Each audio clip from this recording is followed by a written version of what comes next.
Bonjour à toutes et à tous. Cela fait bientôt 1 an que nous sommes dans vos oreilles, dans vos casques, dans vos téléphones, dans vos voitures aussi, et que nous essayons tant que faire se peut de vous accompagner dans les moments de votre vie. Et pour fêter ces 1 an, nous avons décidé de faire un grand événement autour de Plein Phare. Un événement qui aura lieu le 11 avril à partir de 18h au Bamagochi. Le Bamagochi, c'est un bar qui est dans la cité gastronomique de Dijon, une enseigne culturelle pour notre ville. Et si vous n'y êtes jamais allé, je vous conseille d'y aller au moins la première fois le 11 avril. Je vais vous dire un petit secret.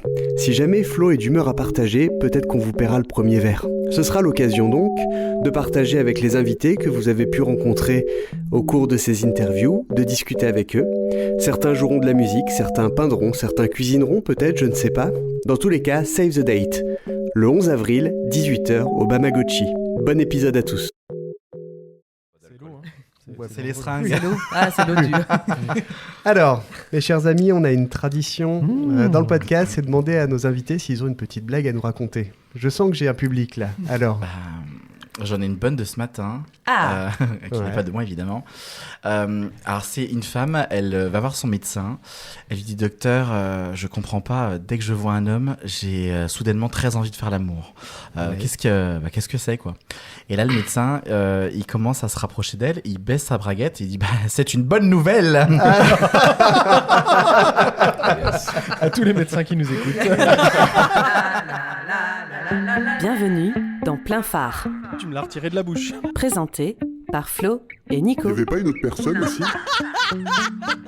Je pourrais le lécher avant de partir. Un podcast pour mettre l'art en lumière. La championne du monde, Ouais, là. parce que ça se finit quand elle boit un verre de vin. Ah oui, Vous aimez? C'est français. Clémentine. bonjour à toutes et à tous. Bonjour. Et bienvenue dans Plein Phare. Ah ouais, carrément. Alors ce soir, comme à l'accoutumée, nous sommes accompagnés de 2 fabuleux invités. Notre premier invité est un artiste aux 1000 facettes. Il est inscrit au registre du commerce sous le numéro 839 287 749 00017. Je vous dis ça parce que Est-ce vrai? j'ai cherché un moyen de vous présenter son art de la manière la plus précise possible. Or, s'il y a une chose que l'on sait bien, c'est que qu'est-ce qui détermine le mieux l'activité d'une personne si ce n'est son code NAF, évidemment. Vous sentez une pointe d'ironie là, je pense.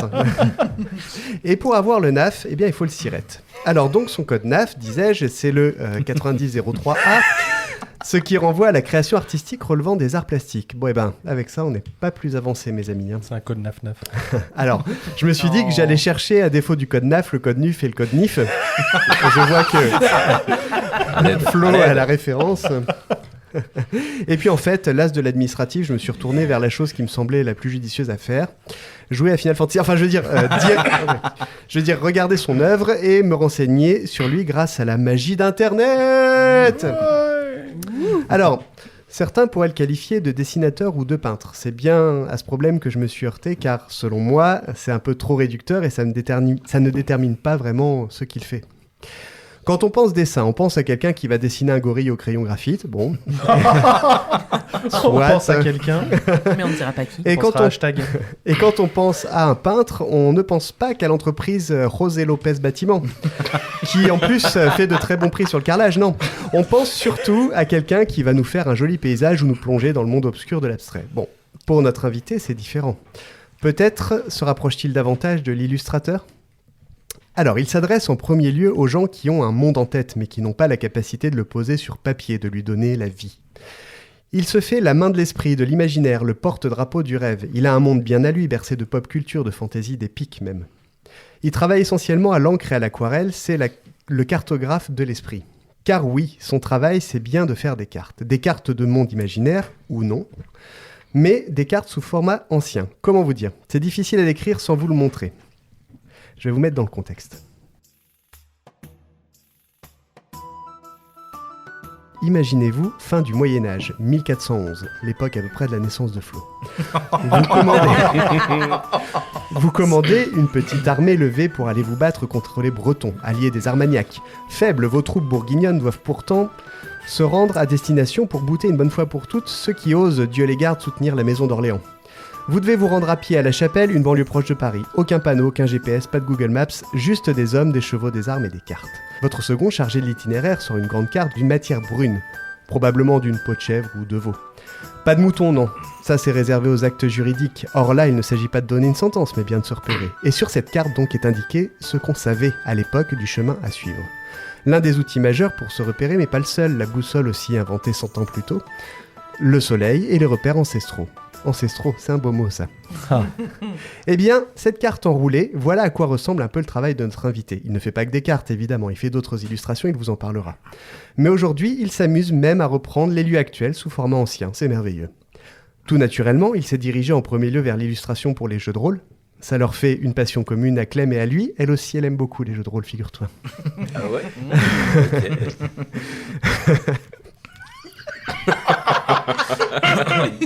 C'est ça la tenue d'infirmière dans le studio.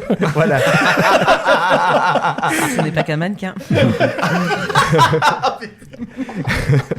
Il illustrait donc pour des gens qui souhaitaient donner vie à leur monde, et en bon fan de Warhammer 40K, il ne pouvait qu'être comme un poisson dans l'eau.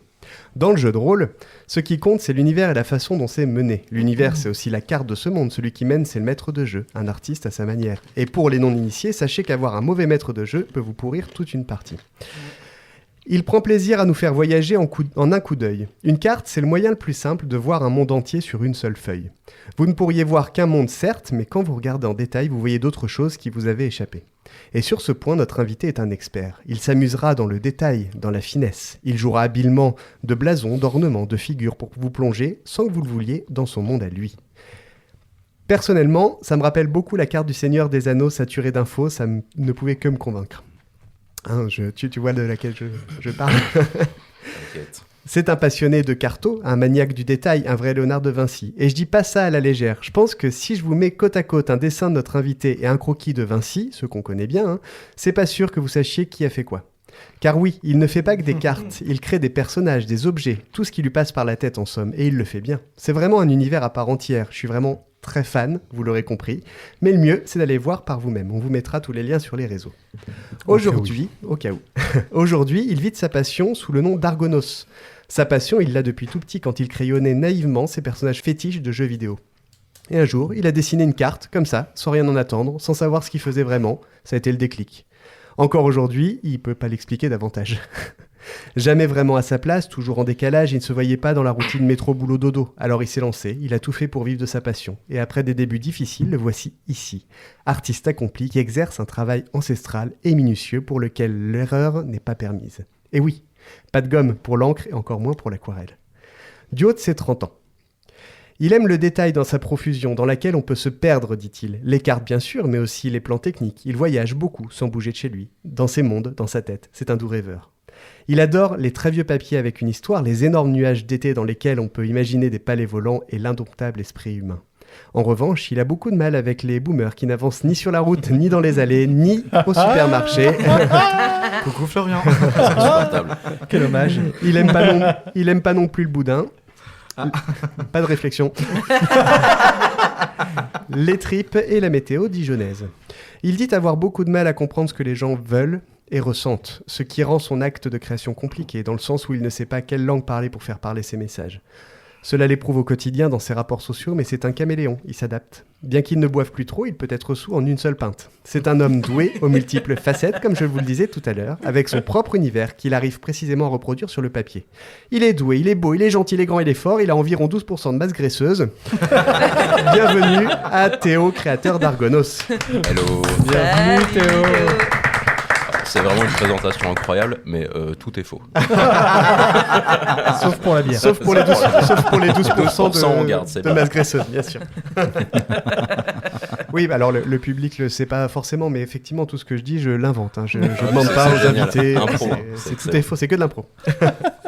Notre deuxième invité est un personnage qu'il vous faut connaître. Lui aussi a de multiples facettes, c'est évidemment un artiste, vous vous en doutez, avec son propre univers également. Tout d'abord, fait notable, il imite Philippe Bouvard et feu Jean-Marie Le Pen à la perfection. Ici, à la rédaction de Plein Phare, nous nous accordons tous à dire que c'est d'ailleurs son plus gros talent. Clairement. C'est faux, n'est-ce pas? Il pousse le vice de l'imitation à son paroxysme à tel point que, comme nous lui mentionnions la semaine dernière quand il est venu dans le public, même physiquement, il imite. Il est, mes amis, croyez-moi sur parole, je l'ai en face de moi, le sosie exact de Miss Marianne Sunday. James. De Miss Sunday dans Game of Thrones. Ah, C'est oui, pour les vraiment à cheveux, s'y ouais. méprendre. De dos au fond du couloir. Ce qui est plutôt marrant car nous avons reçu Skima, le sosie de Khal Drogo en septembre. C'est vrai. Que des sosies dans ce podcast. Mon cher co-host, Flo ne manquera pas de faire un montage avec les deux côte à côte, Miss Sunday et lui, Défi relevé. pour Je vous l'attends. montrer cette ressemblance frappante. Oui, défi relevé. Je me permets cette petite introduction car je l'ai rencontré la semaine dernière et j'ai pu constater, avec plaisir, que cet homme face à moi était une personne douce, agréable, qui porte la gentillesse dans son regard et qui surtout avait un sens de l'humour tout aussi potache que le nôtre. C'est rare aujourd'hui, ne négligeons pas la grandeur de l'être humain. Notre invité est portugais, de souche. Il aime donc naturellement la chaleur, la musique et le carrelage. Alors, va être Ça, fou c'est Alors, vous me direz que c'est un cliché, mais sachez bien, je répète, que la première chose qu'il m'a dit une fois entré au studio, et c'est d'ailleurs la première chose qu'il a dit à son compagnon aujourd'hui quand il est rentré dans notre maison, Tu c'est verras. « J'adore le sol C'est vrai. ». C'est vrai, C'est réel. c'est absolument vrai. C'est C'est réel. absolument vrai. 2 fois, à chaque fois qu'il reviendra chez nous, il dira ça. J'adore le sol. Théo, il en revient pas. C'est même pas un gag, en fait. C'est même pas un gag. Bah, c'est en même soi, pas- si, c'est quand vrai. même. Aïe, aïe, aïe. Outre cela, le Portugal, c'est un pays riche de culture et d'échanges. 6 fois plus petit que la France, c'est pourtant la plus vieille nation d'Europe, tournée vers l'océan, elle est le berceau des grandes découvertes. Cosmopolite, sa culture est ancrée vers l'Asie, l'Afrique, l'Amérique. Les Portugais sont à cette image, curieux de tout, dans l'accueil, la tolérance, la bienveillance même, et parfois un petit peu trop enthousiastes. Notre invité est donc bien portugais, c'est manifeste. Et si je vous parle aujourd'hui de cela, c'est pour une bonne raison. Je vous ai pas dit quel était son art, il s'agit de la musique. Enfin, nous avons le retour d'un zikos dans notre podcast, à mon plus grand plaisir. Ça faisait longtemps. C'est un accordéoniste autodidacte, et si l'instrument n'est pas portugais d'origine, inventé à Vienne, vous le saurez, la boîte à frissons a pourtant trouvé sa place au Portugal rapidement. Je parle bien de l'accordéon quand je parle de boîte à frissons. Boîte à frissons. Ah, c'est bien son surnom. Je ne connaissais pas, j'adore. Ce n'est pas un titre. C'est un bar lounge. Mais l'accordéon n'est rien sans une voix, alors qu'une voix peut se satisfaire d'être seule. Notre invité, lui, a la chance d'avoir une voix. Il l'a travaillée, peaufinée, exercée comme un bijou que l'on aurait poli au fil du temps. Il chante du fado, évidemment. Ce chant typique n'a pas toujours été là, et pourtant c'est celui que l'on retient de cette belle nation. Selon certains, il serait apparu à partir du fado marin, un chant entonné par les marins portugais dans les années 1850. Fruit de multiples influences, angolaises, gitanes, entre autres, le fado est une musique langoureuse, née dans les bas-fonds. Ce chant des sirènes devint par la suite la musique du peuple lisboète. Aller à une soirée fado, c'est écouter un chant, danser sur un rythme qui vous emporte, c'est réveiller les corps et les consciences, et recevoir une flèche en plein cœur. On va rarement à une soirée fado par hasard, en fait. Le plus étonnant dans tout ça, c'est que souvent le fado est chanté par des femmes. Alors ça doit être un peu implorant, ça raconte la vie de tous les jours, la nostalgie, la tristesse parfois, c'est un chant du cœur. Le fado, c'est un art inscrit au patrimoine culturel immatériel de l'humanité malgré tout. Quand on l'écoute, c'est tout le Portugal que l'on écoute, toute l'histoire qui vous transporte, tout ce peuple qui a souffert mais qui se relève sans cesse dans un élan de joie. C'est tout ça qu'il transmet. Notre invité n'en vit pas, mais vous pourrez le croiser à l'occasion d'événements divers dans l'agglomération. Il est chanteur, mais il est surtout poète. Il saura vous faire vibrer, vous toucher en pleine âme. C'est déchirant de sincérité, c'est simplement beau, en fait. C'est comme toi, simplement beau. Mes amis, c'est un artiste à suivre. Il commence à s'entourer de musiciens et va monter son propre studio de façon à enfin pouvoir sortir physiquement sur un support ce qu'il a dans la tête. C'est ce qu'on m'a dit en tout cas, c'est sa source. De sources sûres. Nous relayerons ça, c'est certain. Et si vous êtes gentil, il poussera peut-être la chansonnette en fin d'épisode. Ouais. Si vous ne l'avez pas, c'est que vous n'avez pas été gentil. Voilà. Il aime les sourires que deux inconnus peuvent s'échanger dans la rue, l'humilité, l'alcool et les sushis. C'est assez varié dit comme ça. En réalité, il aime l'humain dans ce qu'il y a de plus beau. Ça peut se sentir car s'il vous aime bien, il vous regardera et vous écoutera avec une certaine douceur dans les yeux dont je vous parlais tout à l'heure.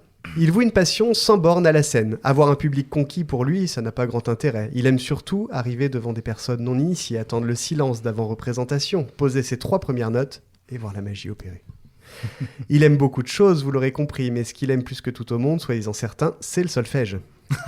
Voilà, j'en dirai pas plus, ça se passe de commentaires. Bon, C'est bizarre, admettons. Et il déteste l'intolérance, les si j'avais su, il est carpophobe. Alors j'en ai déjà parlé, vous savez ce que c'est qu'un carpophobe ? J'ai oublié. Un carpophobe. Donc c'est soit un type qui a Pourtant, peur j'adore la pêche, moi, des les poissons, carpes. ou soit c'est Non. lié aux os de la main, non ? Non plus. Ah merde. Mais Bah, c'est je un sais rapport pas. avec le fait qu'il aime pas la bergamote.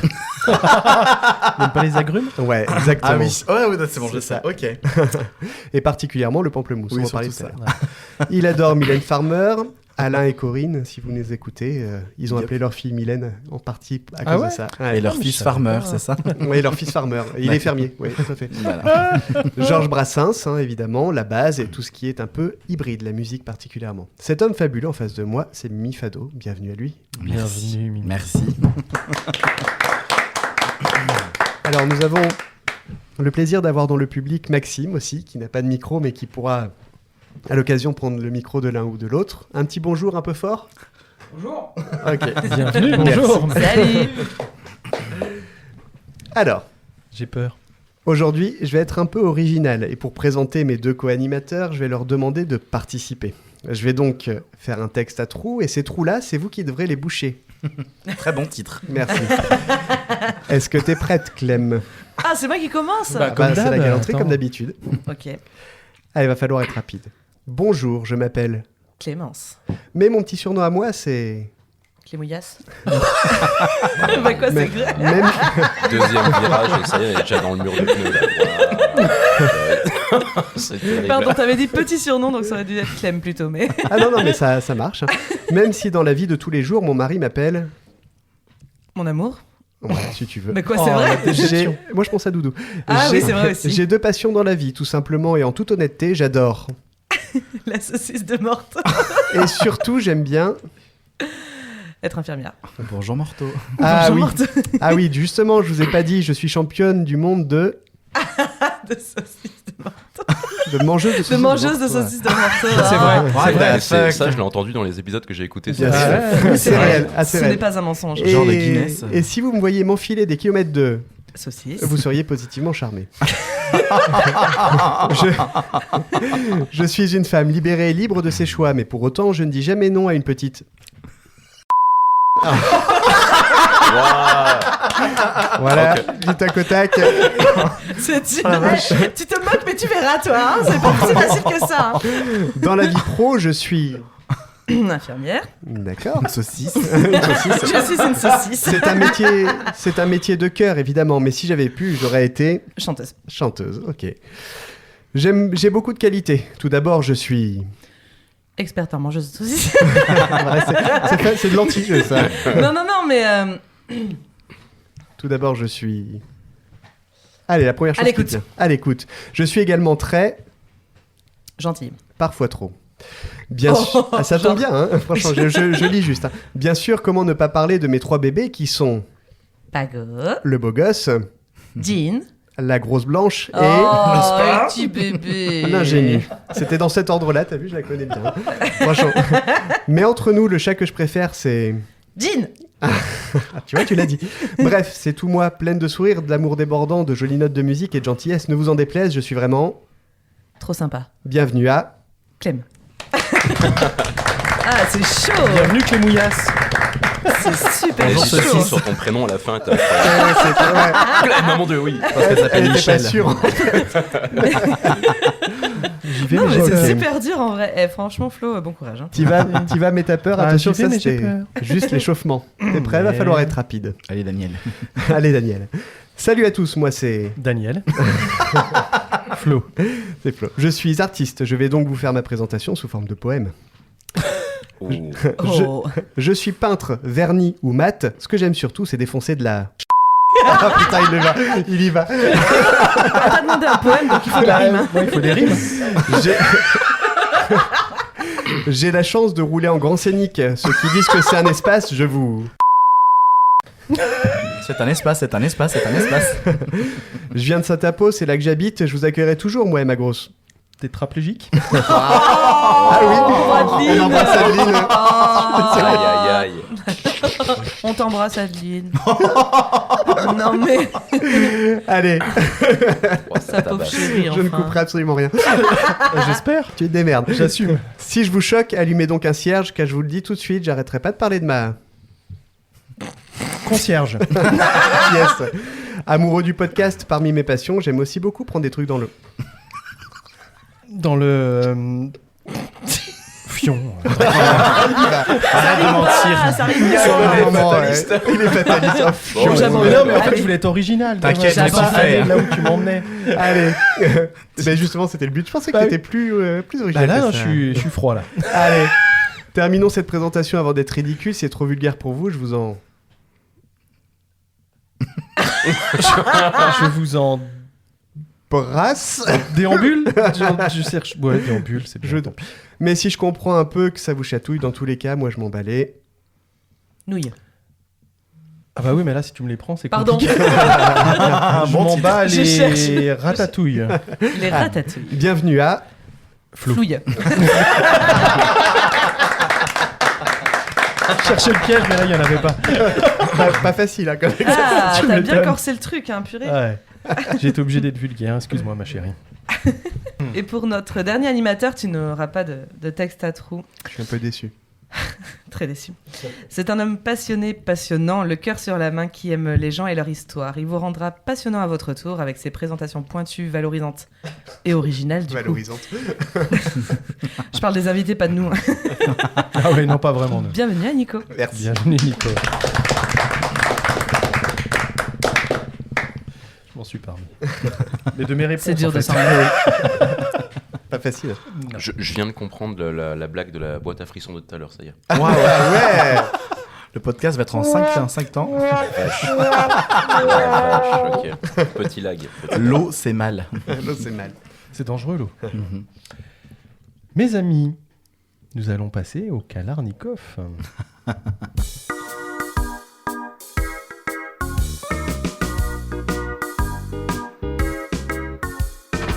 Bonjour Doc. Bonjour Difool. Alors, Les blagues, c'était pas au début, normalement. allez, pardon.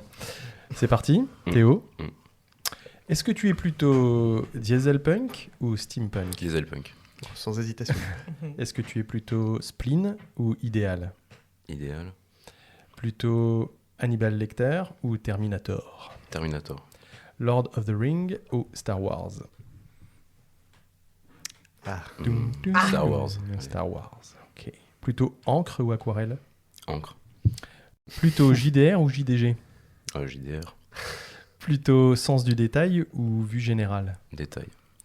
Plutôt Aeon, c'est comme ça qu'on prononce? Aeon. Ouais, ouais. Aeon, ouais. Ou Warframe? Oh, Frame. l'enfer, putain. À l'aide. Ouais, Warframe, allez. Allez. Et pour le dernier, plutôt mamie française ou papyrus? On va te comprendre. Allez, la bonne guilfe, la mamie française, on y va. Merci beaucoup. Je vous en prie. À chaque fois qu'il y a une blague, je vois Maxime qui se tient le front comme ça. il est atterré. Pourquoi je suis là? C'est rare qu'un public veuille partir si tôt. C'est vrai. Peut-être s'il voulait pas venir de base. La porte est déjà verrouillée, c'est trop tard. Alors, on va revenir sur quelques-unes de tes réponses. Oui. Sur le dieselpunk, est-ce que tu peux expliquer un petit peu Ah ce ouais, que c'est? alors ça a semblé bizarre quand je vais le dire comme ça, mais le dieselpunk, j'aime bien parce que c'est sale. Mm. Je développe. En fait, Merci. le steampunk, c'est il y a trop de dorures, il y a trop de... Il y a une recherche de l'esthétique qui est trop poussée, là où le dieselpunk, alors pour l'expliquer rapidement, c'est un style dans lequel vous allez présenter notamment des machines qui semblent dater de l'époque Première, Seconde Guerre mondiale, mais qui sont futuristes. Donc on a des designs qui sont très pragmatiques et en même temps futuristes. Et moi ça me démarre, c'est génial. Ouais, ça En termes de transporte. design, c'est incroyable. Le steampunk, c'est cool, mais moins bien. Voilà. Donc, c'est d'où ton choix. Ouais. Encre ou aquarelle? Ben, On sait que tu travailles les deux. Ouais, je travaille les deux, mais c'est à l'encre qu'on pose le détail. L'aquarelle, c'est pour remplir. On peut faire, quoi qu'une carte full aquarelle, ça se fait, mais je pense que ce rendu-là voilà, que j'ai affiché au mur, je peux le faire full à l'encre, mais full à l'aquarelle, non. On vous montrera les photos. Hein. C'est une carte Ah oui, c'est vrai de qu'on n'a Théo pas qui... d'image, c'est un podcast. JDR ou JDG? Bah, JDR, je suis sur 7 tables différentes. À partir de là, voilà, la réponse est posée. Alors JDR, jeu de Jeu rôle. de rôle pour, Oui, voilà, parce pour que nos pour ceux auditeurs. qui Ouais. savent pas. Et JDG, c'était le joueur du grenier. Il est bien, je suis abonné, mais Ouais. JDR, c'est cool. Mimi, Mathis. Présent. Point. Je te défends Jean-Marie, c'est fou. C'est merveilleux.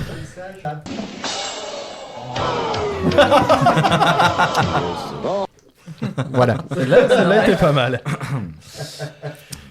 Mimi, alors bien sûr ce ne sont pas les mêmes propositions, hein, je ne l'ai pas précisé tout à l'heure, mais là c'est du spécial pour toi aussi. Plutôt sneakers ou Louboutin? Le bout de chouin. Le bout de choix. Plutôt Amalia Rodriguez ou Marissa? Amalia. La saudade ou l'amour inaccompli? Il y a de la saudade, de l'amour inaccompli, donc amour inaccompli. Guitara ou violao? Ah, monsieur connaisseur. À viola. Quel bel accent. Oui, J'adore. oui, excuse-moi, moi je l'ai pas. Non, mais J'adore. moi. Lisbonne ou Porto? Et tu vas rigoler, je ne connais ni l'un ni l'autre personnellement. Ouais, on va en parler. Lisbonne pour Alfam. Travertin ou céramique? Travertin. Saint-Romain ou Bâtard Montrachet? Ah, bâtard. Oui. Ouais. C'est la dernière fois que tu me parles comme ça, ok? Ça va très mal se passer. J'ai pas répondu. Ah non. Ah, bâtard. Tricoter devant la cheminée ou chanter sous la douche? Ah, tricoter devant la cheminée, ouais. Tricoter sous la douche. Diatonique ou Chromatique. chromatique? Ah. Chromatique. Diatonique ou gin tonic? Ah, diatonique. Ah, t'as pas dit gin tonic. Non, c'est trop amer le gin tonic. Bah oui, ça sent un peu le pamplemousse. Eh oui. Bah oui, il y en a un qui suit, merci. Merci beaucoup, Mimi. On va revenir sur certaines de tes réponses. Tu n'as pas hésité sur Amalia Rodriguez? Ah oui, Amalia, parce que c'est grâce à elle que le fado s'est mondialisé, que le Portugal s'est ouvert au monde et de quelque chose qui était de niche éco-portugais, elle a permis, par sa voix, de faire connaître et le fado, le but du fado et la culture portugaise. Donc sans être trop chauvin, Amalia sans hésiter, pour la musique aussi évidemment. C'est la figure de proue du fado de toute façon. C'est ça, c'est la référence, tant par sa voix que par ses guitaristes, par le personnage. Tout l'argent qu'elle avait, elle le dépensait, mais pour les gens qu'elle aimait. C'est la figure de la simplicité portugaise et de la misère, des fleurs du mal. Il y a un côté très fleur du mal, c'est-à-dire que d'une misère, tu deviens une fleur et tu fais du beau, du bon pour toi et pour les autres, quoi. On a parlé aussi de la saudade. Alors je suis désolé pour les accents. Saudade. Saudade. Pois. Ou l'amour inaccompli. A saudade, c'est intraduisible en français. C'est une nostalgie, mais c'est pas juste une nostalgie. C'est tes tripes qui se serrent quand tu penses à. Tu parlais de spleen tout à l'heure. Le spleen à côté, c'est rien du tout. C'est vraiment un déchirement. Okay. Et donc, la saudade, c'est pour les Portugais initialement, c'est a saudade du pays pour tous ceux qui ont dû partir. Okay. Et dans de l'amour inaccompli, il y a ce qui n'est pas achevé, ce qui est regretté, entre guillemets. Il y a forcément une forme de mélancolie. Il y avait une très belle chanson de Cesaria Evora, Saudade, qui est merveilleuse. Ouais. Je parlais de guitara, comment faut dire, ou violao. À viola. À viola.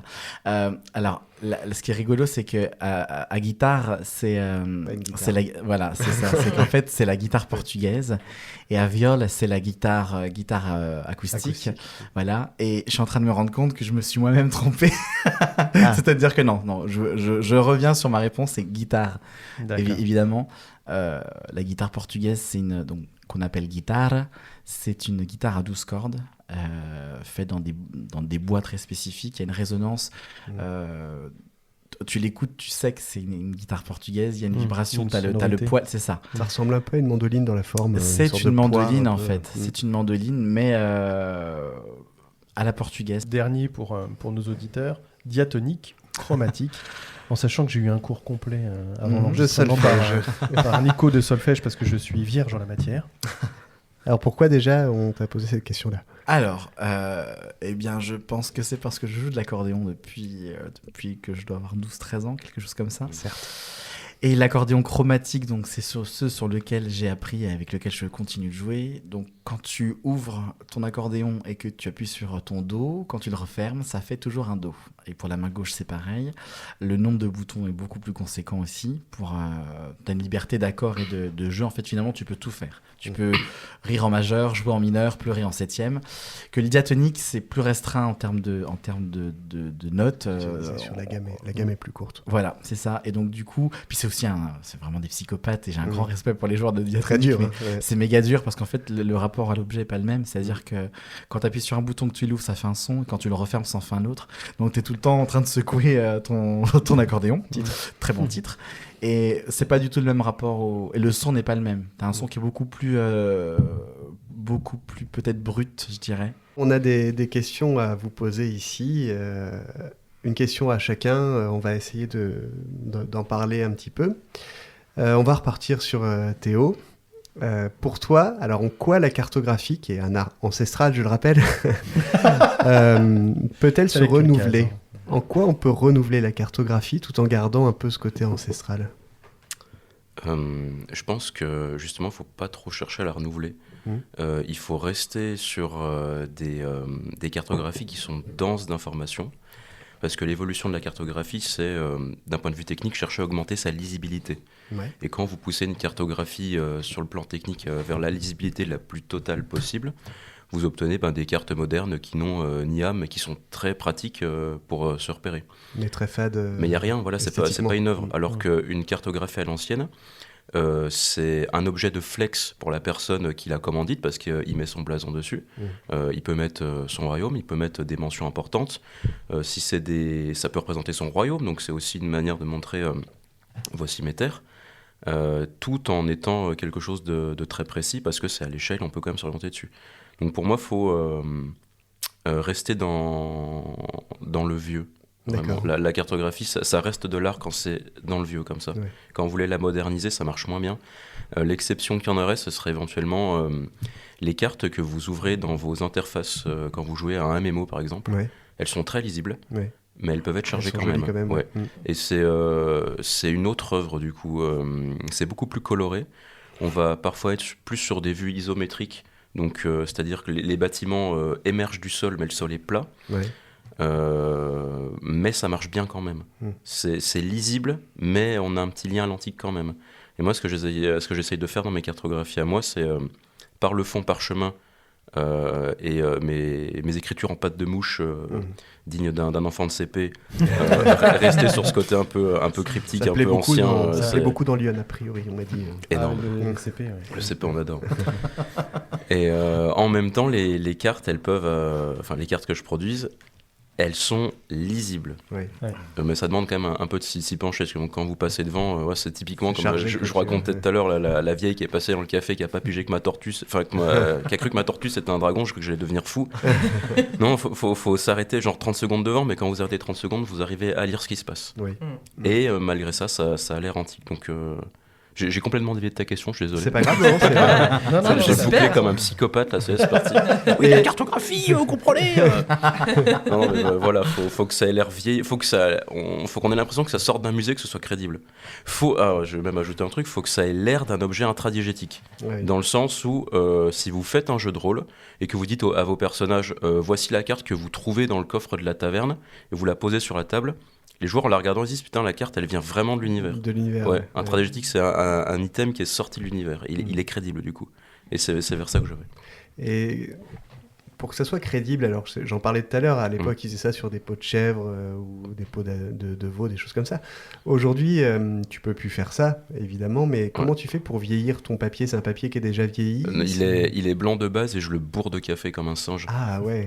Et tu fais sécher après Ouais, en fait, pour rentrer un peu dans la technique, le papier est sec au début, je fais des premières projections de café, je laisse à moitié sécher, je balance de l'eau, et ensuite sur le papier qui est devenu humide, je remets du café. D'accord. Je remets de l'eau, je remets du café. Après, avec différents niveaux de séchage, on obtient des taches qui sont plus ou moins nettes. Du café qui est posé sur papier sec, la tache sera très nette. Du papier qui est posé du café posé sur papier humide. Oh la vache. Ça donne des taches très diffuses. Et on peut juste régler le niveau d'humidité du papier. Mais après, les taches, on les balance avec les doigts ou des pinceaux et on laisse faire. On laisse faire. Après, il se gère tout seul. Ouais, c'est ça. Et ça donne vraiment cet aspect papier qui a pris l'humidité parce que ça a été stocké par un stagiaire qui ne sait pas ce qu'il veut faire. Et il se déchire pas ? Non, c'est du papier qui est vraiment épais. Ça paraît fragile de loin, mais en fait, c'est un papier qui est ultra bourrin. C'est du 300 grammes aquarelle. Enfin, faut mettre des coups de pied dedans pour le bouger. Et le café plutôt Robusta ou Arabica ? Alors là j'ai aussi mon petit secret. C'est du café grand-mère que je laisse dans ma tasse, genre une bonne semaine. Pour qu'il devienne bien concentré. Alors, si tu le bois, celui-là, tu prends une... Bon, bref. Tu te vides, mais c'est fini pour toi. Donc, ce café, il a une odeur quand tu le poses sur le papier, c'est infâme, mais qu'est-ce que les couleurs sont bien, c'est incroyable. Et le papier garde plus l'odeur après ? Non. Non, quand ça sèche, je comprends pas pourquoi ça sent. Je comprends pas. Mais on rigole, mais t'as testé différents cafés pour voir j'ai testé plusieurs cafés de supermarché. Il y en a qui ont des couleurs plus ou moins brunes. Et les expressos qu'on te sert dans les bars ont tendance à avoir une teinte qui tire vers l'orange. Ah oui. Ok. D'accord. Ah, c'est fou. Ce qui est pas normal. Là, moi, je constate les pigments. Après, je pose pas les questions. Et tu as jamais pensé à faire de l'illustration pour un jeu complètement, un jeu de plateau, faire l'illu total d'un jeu de plateau, par exemple ? On m'a déjà demandé 2-3 commandes là-dessus, mais des jeux de plateau. J'ai plus fait de la carte vraiment. Ah oui, du plateau, pas trop. Okay. Ouais. On reviendra sur ta technique au café et tout ce que tu fais juste après en deuxième partie. On va poser une question. Merci d'avoir répondu à ça. Donc, rester dans la cartographie, ça doit se faire de manière ancestrale. Voilà, pour que ça soit joli, pour que ça soit compréhensible. Ok. Et toi, alors, du coup, Mimi, ma question, c'est le fado. C'est un art musical ou un art de vivre ? Ah, tu t'y attendais pas à celle-là. Hein. C'est un art de vivre. C'est quelque chose que tu as en toi. Et c'est... En fait, fado, ça veut dire le destin. D'accord. C'est la destinée. Donc, c'est ce à quoi tu aspires. Oui, c'est ça exactement. Ce à quoi tu aspires, merci. Et donc, c'est la célébration des moments simples, de l'être ensemble, partager un bout de pain... dans un toit à moitié insalubre. C'est ça, en fait, c'est vraiment la simplicité du quotidien. Le fado, de base, c'était soi-disant une danse que dansaient les esclaves, parce que le Portugal a quand même le triste passé d'avoir inventé un petit peu l'esclavage, enfin, du moins d'avoir ramené... On n'est pas peu fiers. On n'est pas peu fiers, la papetière. Et donc, si tu veux, il se dit originellement, les esclaves dansaient cette danse lascive et les sons, avec l'avancée de la musique, il commence à y avoir des guitares. Aux guitares se sont rajoutés des textes et ça laissait la place. Donc, si tu veux, de base, c'est un art qui est très chargé. C'est un art, j'aime pas dire art, c'est une façon de vivre, une façon de chanter la vie qui est très très très chargée, tant dans le triste que dans le joyeux en fait. Musique de la misère, c'est ça. C'est la musique de la simplicité. Le Portugal est sorti de la dictature en 75, donc forcément en fait t'avais pas le choix que de l'orage te tombait sur la tête, t'avais pas le choix que de t'inventer ton parapluie et de faire avec. Et donc cette musique qui a soutenu et aidé les pauvres et qui de base aussi a distrait les riches, c'est devenu en fait l'emblème du Portugal parce que c'est devenu la voix d'un peuple et c'est un art de vivre, c'est-à-dire que... Mais pour toi pour moi... Comment tu l'appliques au quotidien ? Tu vas sans parler du fado, en parlant de toi, de ta manière de faire le fado, pourquoi tu le fais ? C'est plus une façon de voir les choses, c'est-à-dire que... moi, comme tu disais, j'aime pas les si j'avais su. J'aime pas il y a des choses que. Aujourd'hui, on est là. Donc, moi, je pars du principe que si tous les matins tu peux te lever, que tu peux ouvrir tes yeux, respirer, que tu peux marcher, que tu peux parler. C'est déjà pas mal. C'est énorme. Si t'as à manger, si t'as un toit, t'as tout. Si en plus t'as de l'amour, t'es le plus chanceux. Donc c'est une simplicité, c'est aspirer finalement à une simplicité qui te fait que tu vis peut-être plus paisiblement. Un peu plus dans l'optimisme, un peu... C'est ça un peu, oui c'est ça. C'est-à-dire que dans la simplicité. Voilà. Ouais. Voilà, c'est ça, c'est une simplicité. En fait, tu te prends plus chaud pour du matériel parce que t'en as pas initialement, et tu donnes plus d'importance à un sourire, à un regard, à une blague, à un moment volé avec quelqu'un que du matériel et du souci qui a pas lieu d'être. Ouais. Donc, voilà. T'es entendu tiquer, pour toi le fado c'est pas de l'art ? Si, c'est de l'art, mais je trouve que quand on il y a un côté, disons, ce qui est, je me contredis moi-même, c'est de l'art, mais c'est très très populaire. Et tu vois, c'est vraiment, ça fait partie de l'âme du Portugal, ça fait partie de l'âme des Portugais, mais pas que. C'est-à-dire que le fado, c'est quelque chose qu'on vient écouter. C'est pas une tu vas pas dans un bar lounge où t'as un fond musical et ça braille. Les gens viennent vraiment pour ça parce qu'il y a des textes derrière qui vont te parler ou pas. Ce qui est rigolo, c'est que moi, toutes les fois où j'en chante, la plupart des fois, c'est devant des Français qui ne parlent pas le portugais. Et à chaque fois, j'ai la chance qu'il se passe quelque chose et j'ai des gens en pleurs, des gens qui rigolent, des gens qui me remercient. Parce que même s'ils ne comprennent pas, ils sont touchés. Et il se passe quelque chose. Et ça leur parle. Et en fait, le fado, c'est ça. C'est un art, si tu veux, musical, mais c'est aussi un art de vivre qui rassemble les gens et pendant un temps, tu fais le point sur toi-même en écoutant des sons, des mots, si tu les comprends, qui vont te parler. Et c'est ultra cathartique. Oui, cathartique, voilà. Donc c'est entre les deux, c'est un art qui te fait bien vivre. C'est l'avantage de la musique de manière générale, mais le fado encore plus, qui a ce côté dans la voix très implorant presque, c'est ça. Ou au contraire très enthousiaste, c'est que la musique, il n'y a pas besoin forcément de comprendre les paroles pour être touché. C'est le moment, les amis, de passer à la rubrique à Clem. La rubrique à Clem, la rubrique à Clem. La rubrique à Clem, la rubrique à Clem. Alors comme dans chaque podcast, je vous emmène dans le monde des expressions de la langue française. Pour aujourd'hui, je vous ai prévu des expressions avec des animaux. Et Dieu sait qu'il en existe beaucoup. Mais je vous en ai sélectionné 3 pour ce soir. Ouais. Alors, commençons par le dindon de la farce. Est-ce que ça vous parle ? Absolument. C'est faire l'objet d'une blague. Voilà, tout à fait. Et pas forcément très bien vécu d'ailleurs au passage. Donc faire des farces fut jadis l'occupation favorite des écoliers et des enfants turbulents. Mais les farces étaient aussi dans les mœurs des ateliers, des chantiers où les apprentis en faisaient les frais. Les farces d'atelier, souvent traditionnelles, avaient un rôle éducatif, dans la mesure où elles servaient à déniaiser les jeunes, souvent trop jeunes d'ailleurs, à leur inculquer une méfiance qu'ils n'avaient pu acquérir à 12 ans. Cela permettait en plus de sonder leurs jugeotes en les envoyant acheter de l'huile de coude, par exemple, chez le quincaillier du coin. Ah, c'est un genre de petit bizutage, en fait. Exactement. Ouais. C'est ce qu'on appelle aujourd'hui le bizutage. Okay. Voilà.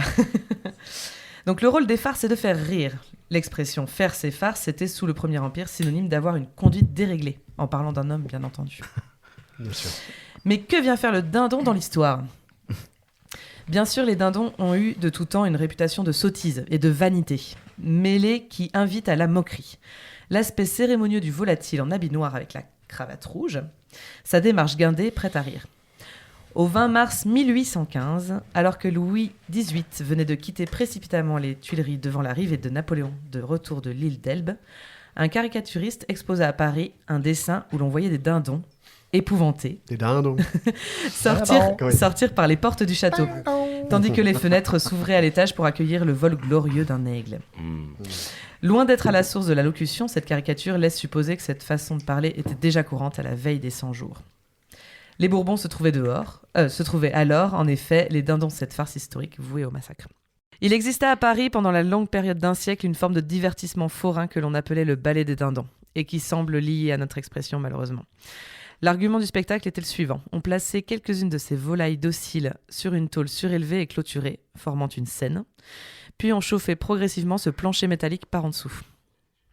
À mesure que la chaleur se faisait sentir dans leurs pattes, les dindons commençaient à s'agiter et à danser sur la tôle d'un air évidemment grave, qui mettait en joie les badauds qui contemplaient l'action. C'est si cruel. On adore. On adore la cruauté. Il suffisait alors qu'un vielleux, est-ce que ça vous parle ? Je parle pas du clochard du coin. Non, qui joue de la vielle. Exactement. Vous voyez un peu à quoi ça ressemble ou pas ? Oui. Moi, je vois pas ce que c'est. Vielle à roue ? C'est un bel instrument en bois, comme une canne à pêche. C'est toujours pas radiophonique. C'est une sorte, une petite manivelle comme ça. Une sorte d'instrument avec donc qui est très arrondi comme ça, une sorte de guitare ronde. Et en fait, tu la poses à plat devant toi sur tes genoux.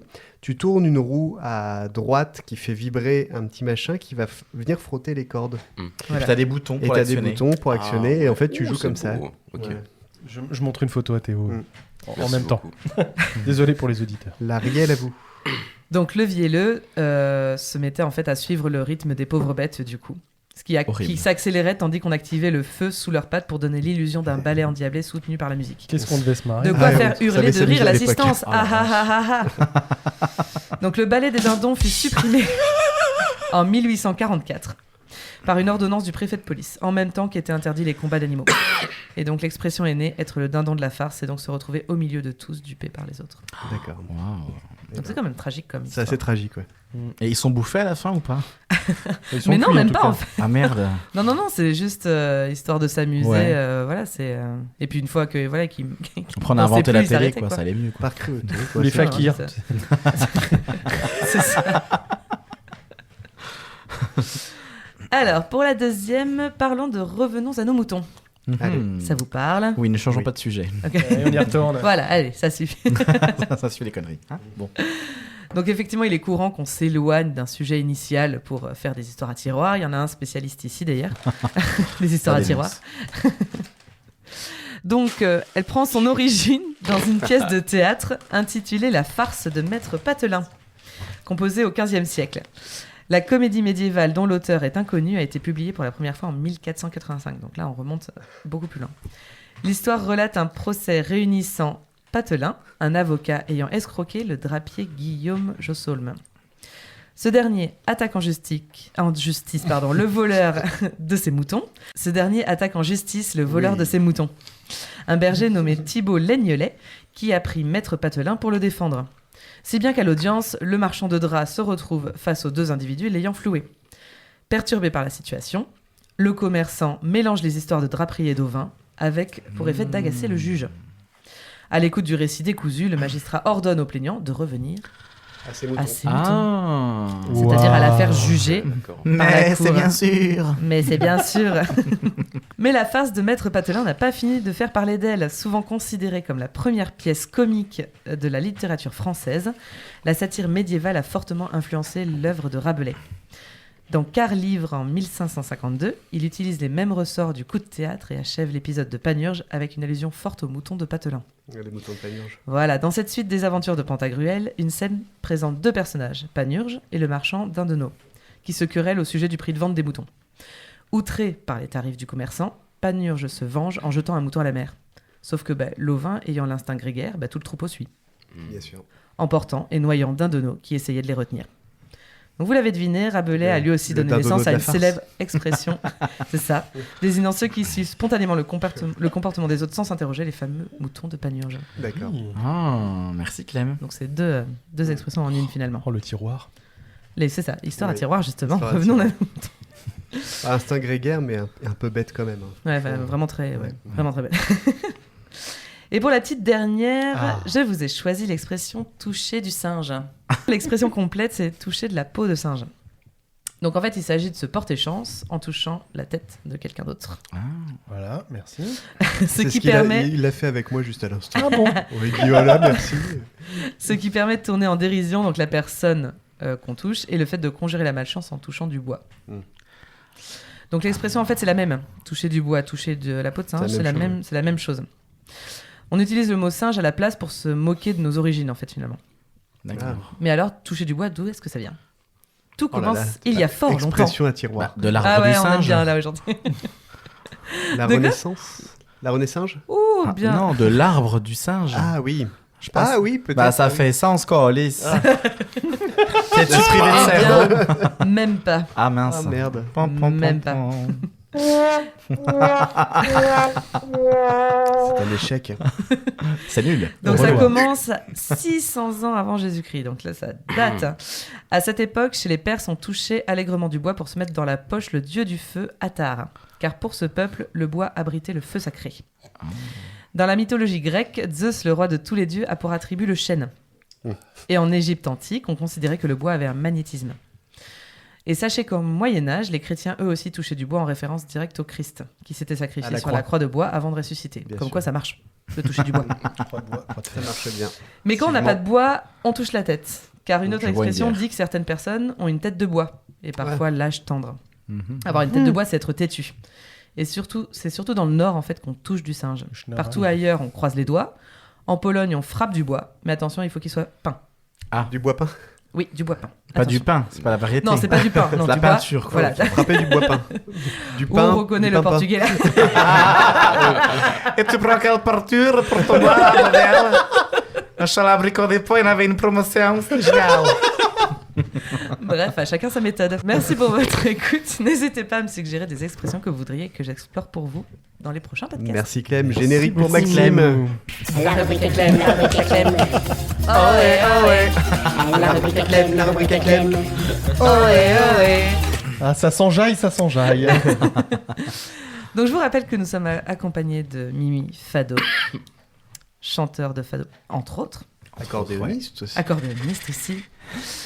Et de Théo Moret, créateur d'Argonos, du coup. Alors, artiste, voilà. Illustrateur, dessinateur, qu'est-ce que tu préfères Artiste, explorateur, c'est pas mal. Explorateur. Ouais. C'est pas ce que dit ton code NAF, par contre. Je suis désolé. Très bien, alors merci encore une fois Clem pour cette fabuleuse rubrique. Mais avec plaisir. Là, on va passer sur une partie qu'on aime bien, nous, ici, parce que nous, on est très naïfs sur les arts de nos invités la plupart du temps. On ne connaît pas trop ce que vous faites. On apprend à comprendre et à vous connaître à travers vos œuvres quand on vous reçoit. Mais comment mieux connaître vos arts respectifs qu'en en parlant? Alors, cette partie du podcast, c'est comment vous faites votre art, même que vous appelez ça un art ou pas d'ailleurs. Pourquoi vous le faites et comment vous le faites? On parlait tout à l'heure de ta technique avec le café, c'est exactement ça. Et toi, Mimi, on va aller aussi sur tes techniques. Comment ça se passe une journée type? Pourquoi tu fais du fado? Alors, je ne fais pas que du fado, et d'ailleurs, Mimi Fado, c'est évidemment le clin d'œil pour le fado, mais mon nom d'artiste de base, c'est Mimi tout court, en fait, tout simplement parce que tout le monde m'appelle Mimi. Et le fado, en fait, ça a été une manière pour moi de renouer avec mes origines. Oui. Parce que moi, si tu veux, mes parents m'ont jamais appris à parler portugais. D'accord. J'y suis allé 2 fois, une fois quand j'avais 3 ans et une autre fois, j'avais 14 ans, c'était pour un échange folklorique. D'accord. Donc, si tu veux, c'est un pays que je ne connaissais pas du tout. Et moi, je pense comme beaucoup d'enfants d'immigrés, quand tu as une double nationalité, c'est très compliqué quand tu nais ici, que tu es loin en fait de tes origines et que ta famille va parler aussi en portugais. Et moi j'ai eu une gêne. Tu comprends pas. C'est même pas ça, parce que si je commençais à comprendre, mais en fait ça me gênait énormément petit, parce que j'ai envie de, pour moi c'était une mascarade, parce que c'est un pays que je ne connais pas, dont j'entends parler, mais j'y vais jamais, je ne parle pas la langue.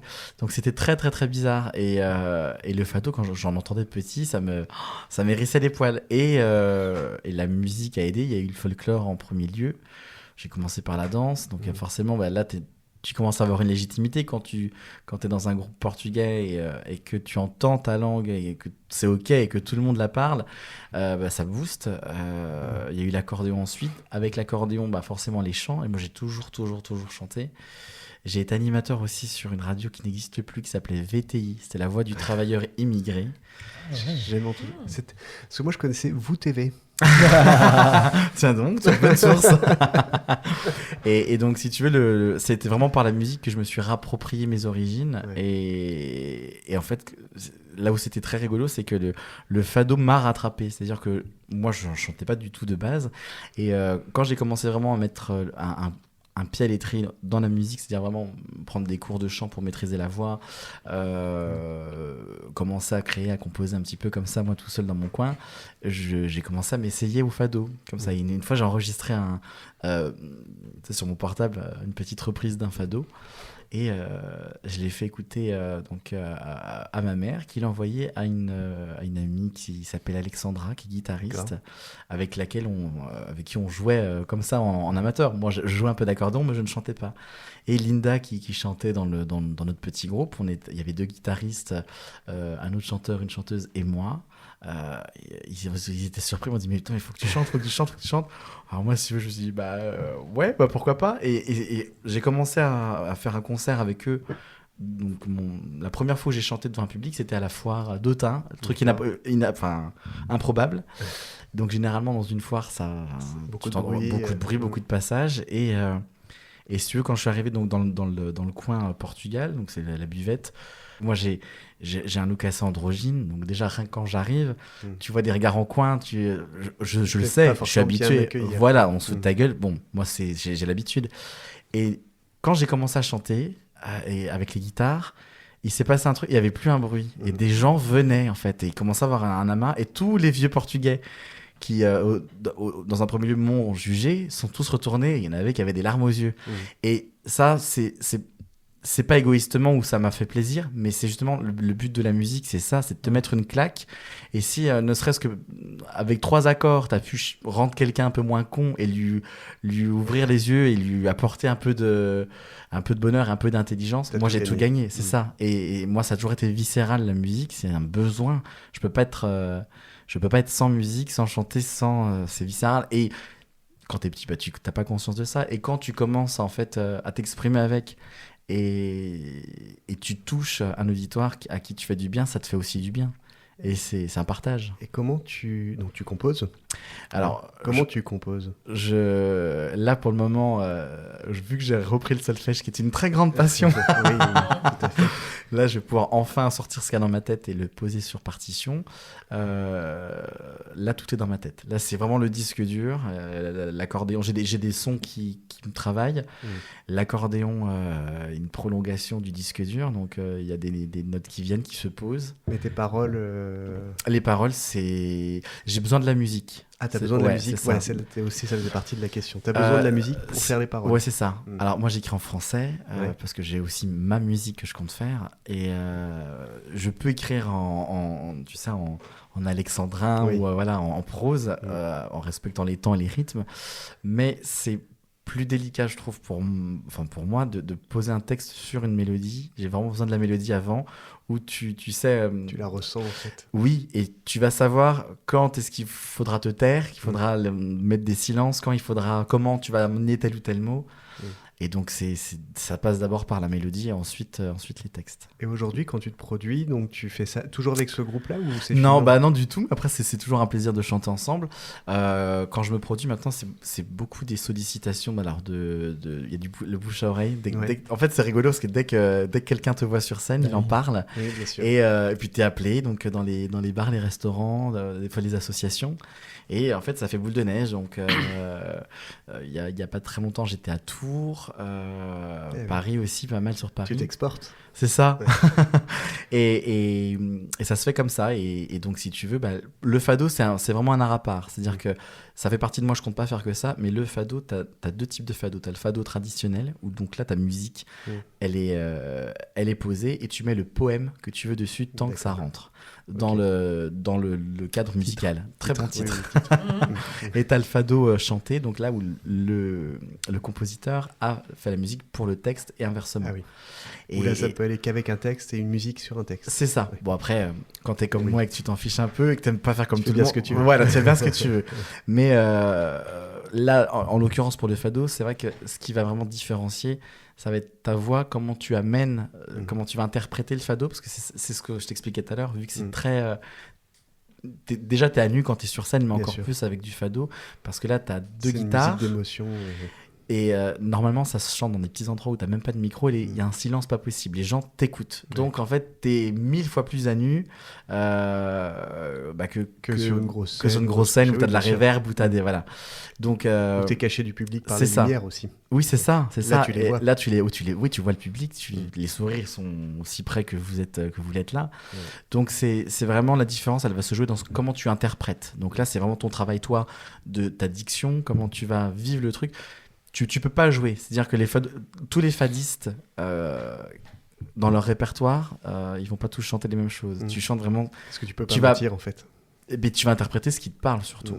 Et c'est là où la magie, elle s'opère. Donc après, pour le fado, c'est beaucoup... tant la musique que le travail musical. Moi, j'aime bien jouer aussi, maîtriser, il faut que je connaisse la musique par cœur pour ensuite vraiment la digérer et après poser le texte dessus et savoir ce que je veux dire à travers ce texte-là. Ok, merci beaucoup. Merci. Juste, ton pseudo c'est Mimi, on peut t'appeler Mireille, on est d'accord ? Absolument, okay. C'est ça. C'est donc son vrai prénom. Mais c'est toi ? C'est moi. Il ne viendrait pas d'Avignon.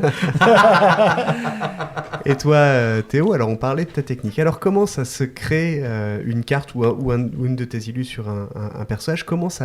D'où ça part pour aboutir à ce rendu final que tu nous as montré tout à l'heure ? Est-ce que tu peux nous refaire un peu le... Ouais, alors je vais peut-être passer un peu pour un zinzin, mais la carte elle m'apparaît par flash. Oui. J'ai une vague idée d'où je pars, une vague idée d'où je vais, et la carte elle vient se poser au milieu avec des images qui m'apparaissent que j'arriverais difficilement à décrire, mais je les comprends. Sur la compo là il faut que j'arrête de pointer les choses parce qu'on n'a pas l'image, ça me rend fou. Ça me rend fou. En fait, je m'exprime beaucoup mieux par l'image que par les mots. Ouais. Même dans ma pensée, j'ai parfois plus d'images que de monologues internes. Ouais, donc c'est difficile pour en parler des fois. Oui. Mais on te comprend malgré tout. Hein, là, ok, c'est super alors. T'inquiète pas. Super. Donc ouais, elle m'apparaît par flash. Et c'est des éléments qui s'articulent les uns aux autres pour faire passer le message que j'ai sur le cœur à ce moment-là. En général, c'est une compo vague qui m'apparaît. Et dans cette compo, je sais où vont aller les différents éléments qui m'apparaissent à la suite les uns des autres. Après, pas sûrement, tout apparaît pas en même temps, ça apparaît. Mais si, mais c'est flou, c'est comme tu sais quand t'avances dans un jeu vidéo, il y a un brouillard de la guerre, tu vois, ouais. Et tu révèles la map petit à petit, bam, ça marche un peu comme ça en fait. Donc tu sais dans quelle direction tu vas, mais tu sais pas ce qu'il y a. Mais je sais pas le détail. Je vais commencer admettons une bordure, je sais ce que la bordure va représenter, quel élément de contexte je vais mettre dedans pour expliquer tel élément de l'histoire. Ouais. Et après je vais passer admettons sur un morceau de carte au-dessus, et là je me dis tiens, est-ce que ce serait pas mal si... Et boum, là, je me fais un petit épisode dans ma tête. C'est presque un exercice de jeu de rôle en solo. Bien sûr, ouais. En fait, tu vois. Et ça t'arrive de te tromper de chemin ? Ben, tu te trompes jamais. Non, tu sais toujours. Justement, mais si tu te perds, c'est ça qui est intéressant. Tu t'es sur ta carte, t'es en train de dire, oh là, je fais un monde jungle avec des forêts, des ruisseaux. Oh putain, il y a une caverne. Il y a quoi Est-ce que je ferais pas une autre carte sur la caverne ? Là, tu pètes des plombs parce que t'en sors jamais, en fait. Ouais, c'est des poupées russes, en fait. Ouais, c'est des cartes sur des cartes. C'est un truc de psychopathe. Mais c'est génial. Ouais, ça m'apparaît par flash comme ça. Là, c'est là que je me dis que je suis complètement possédé en fait, c'est d'art de zinzin. Ouais. Et pour les plans de machines, c'est très différent. Le vaisseau m'apparaît de manière extrêmement nette, mais au terme de plus d'efforts de visualisation. Et dans son intégralité ? Ouais. D'accord, tu vois le vaisseau l'intérieur. Mais pas le détail. Ah si, je le vois en entier, je vois le détail, la couleur, l'intérieur, comment il marche, comment il s'articule. Ah ouais. Et c'est là qu'ensuite... Le poser sur papier, ça devient même presque un peu compliqué parce que si ça correspond pas exactement à ce que j'ai dans la tête à ce moment, je deviens, ça me cingle, c'est un truc terrible.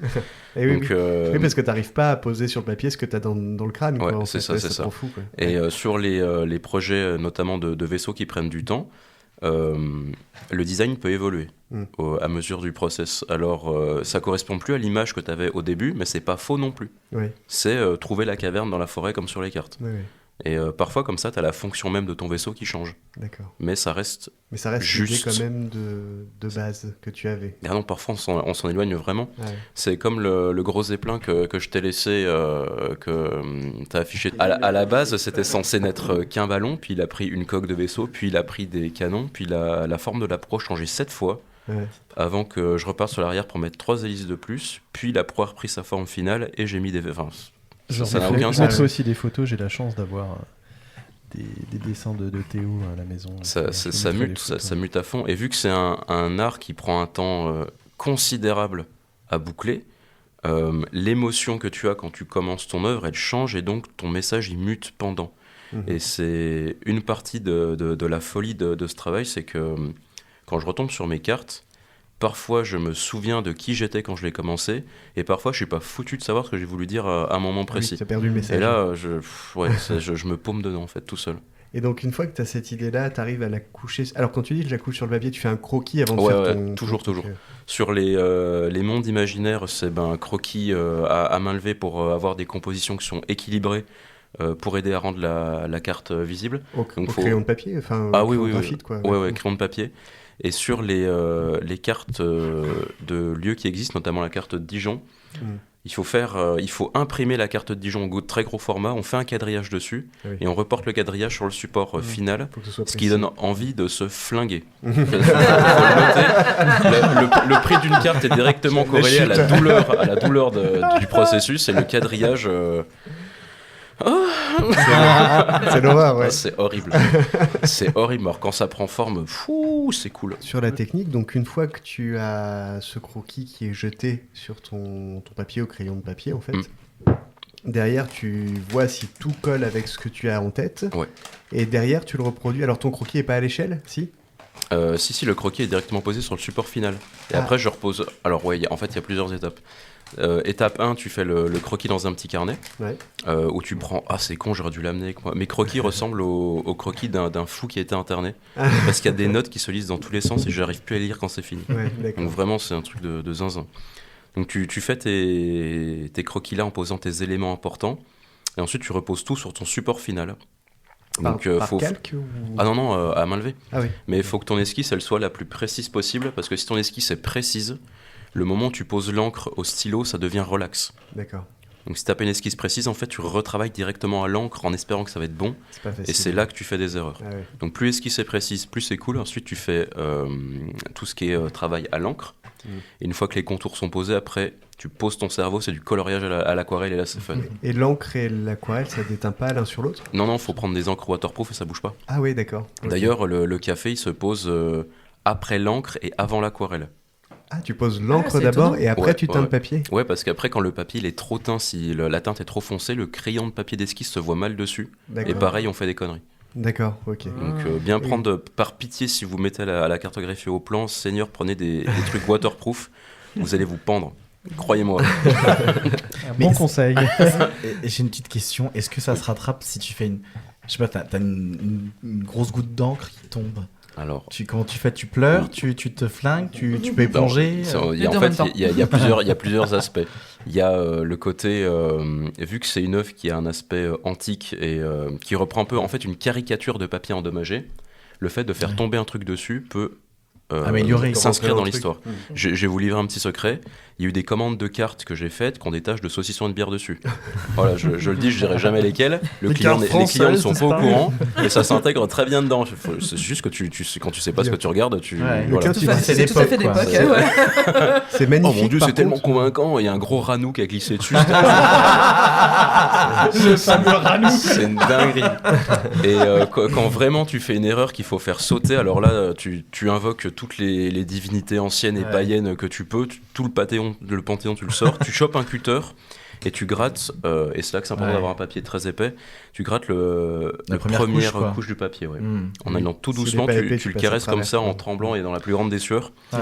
Et... ah oui, toi, tu avec ton papier, tu fais ce que tu veux. On a dit qu'on mettait des taches dessus. Moi, je vais pas préciser. Je m'appelle papier. Et faut faire gaffe parce que ce grattage au cutter, tu le fais une fois, parce qu'après tu perces le papier et c'est mort. Tu recommences tout. T'as qu'une chance, quoi. Oui, c'est clair. Moi, j'ai réussi à ne jamais recommencer d'œuvre. Bravo. Sauf celle avec les stylos pas waterproof ou au terme de 3 jours de boulot. Les 3 jours, ça va, c'était pas beaucoup. Ton conseil, en fait. C'est bien d'avoir les conseils. Non, tu le vis une fois. Des expérimentés. Ça doit calmer, Je vous propose de passer à la rubrique suivante. Nous allons passer à la Stanley rubrique. Allez.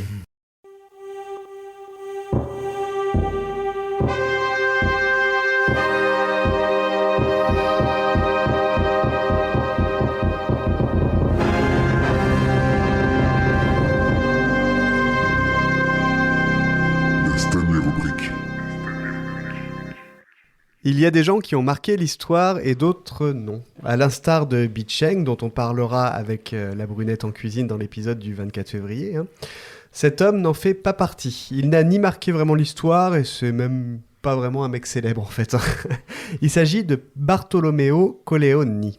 Alors, est-ce que vous le connaissez déjà ? Non. Fallait pas qu'on devine.